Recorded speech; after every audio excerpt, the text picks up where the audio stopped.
And here's a 1951 New Home model NLB, I believe.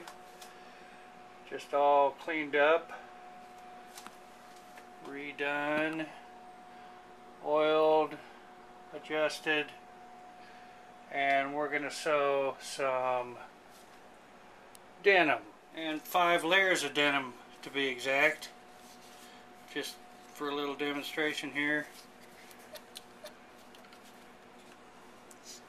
6 layers just fits underneath the presser foot.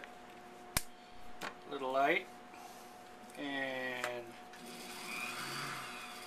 whoops, I got the wheel blocked out. There we go.